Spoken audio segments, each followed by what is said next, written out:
the element that seals their fate. Of all the footage of Apollo 11 requested from NASA over a 5-year period, one gem was discovered just before the completion of this documentary. An old reel received by mistake. It contains the raw or unedited footage of the crew of Apollo 11, Michael Collins, Edwin Aldrin Jr. and Neil Armstrong, staging part of their mission for nearly an hour in living color, with exceptionally clear behind-the-scenes audio of conversations discussing the techniques used to achieve a disingenuous picture depicting the Earth at a distance, in order to falsely demonstrate their far journey from it. 1969, the very days of the mission when they were said to be approaching and achieving lunar orbit.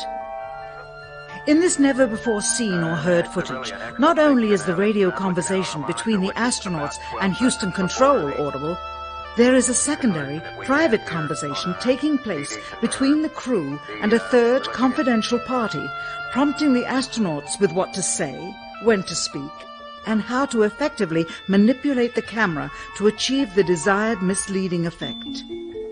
NASA claims that the Houston transmissions were the only ones taking place with the astronauts. Listen now as Houston Control initiates a conversation with the crew, only to find them too preoccupied with the behind-the-scenes trickery to respond.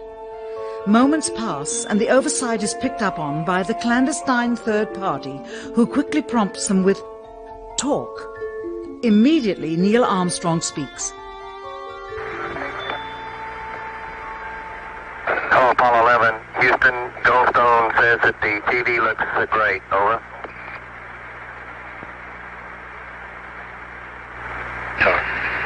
Okay, Roger.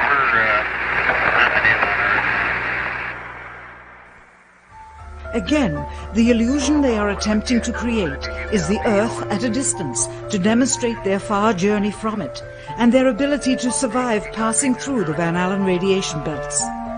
Understand, too, that only about 20 seconds of this raw footage was ever broadcast to the public, and these conversations discussing their deception were believed to be private, until now. Here they discuss that these television transmissions were in fact not broadcast live as everyone believed. They were first screened and edited for playback later.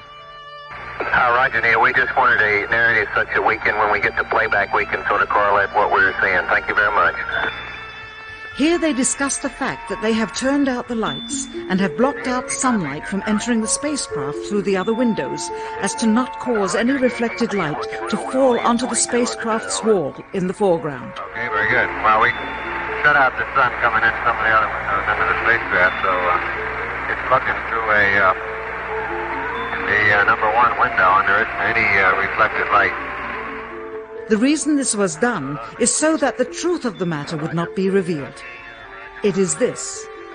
Though the federal government would have you believe that this is a view of Earth from a distance out of the spacecraft's window as it nears the moon, it is not.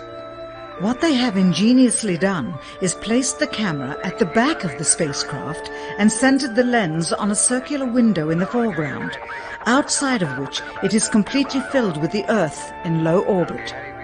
The circumference of the window then appears to be the diameter of the Earth at a distance, with the darkened walls of the spacecraft appearing to be the blackness of space around it.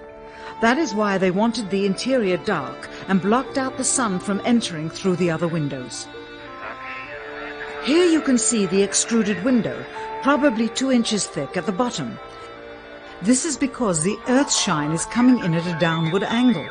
It also causes the Earth to appear to be an irregularly shaped circle, for you are seeing the outside of the window at the bottom and the inside of the window at the top, which together form 2 different sized halves of a circle.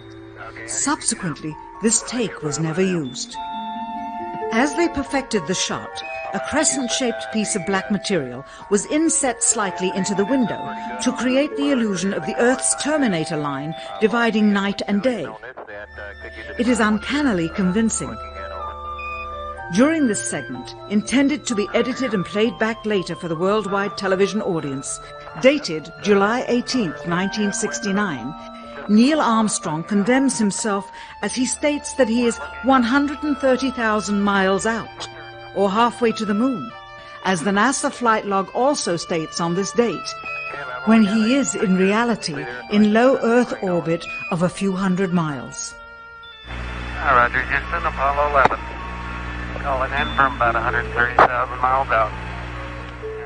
Here, during another segment, also intended to air after review, Neil Armstrong falsely explains to the viewers how the shot is attained by putting the camera's lens to the window's glass, as it would have to be if they were the claimed distance away from the Earth. We only have one window that has a view of the Earth, and it's filled up with the TV camera. If the window was completely filled up with a TV camera, as he stated, then an astronaut's arm would not be able to get between the camera and the window, as it obviously does here in this outtake. South America becomes invisible just off beyond the Terminator or inside the shadow. You can also notice how the astronaut operating the camera reacted to the mistake by attempting to pan away from it. Blue gas, see white bands of major cloud formations across the Earth. This is a segment that they believed wasn't even being recorded, much less suitable for broadcast, for the lens was being zoomed out and the scene was being changed to that of an interior of the astronauts at work, and apparently the stop button popped back up on the recorder without notice. Here is the diffused work light that they used to see camera controls, but not throw light onto the spacecraft's wall. Here they remove part of the crescent insert.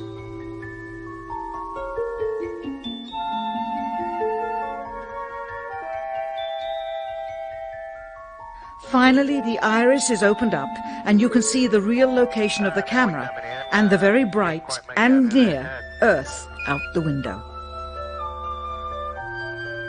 Here is the slate for the 19th of July, and the same shot of trickery on the 19th of July, and then the 20th, and the same misleading shot on the 20th. Later that evening, they were said to be walking on the moon. How can this be when they were in Earth orbit only 9 hours earlier, and the moon is some 3 days' journey away? Furthermore, if they genuinely went to the moon, why would they be faking any part of it? Why this trickery with the window? By faking being halfway to the moon, it becomes apparent that they did so because they could not even go halfway. They only increased their proficiency at staging them. Hasta la próxima.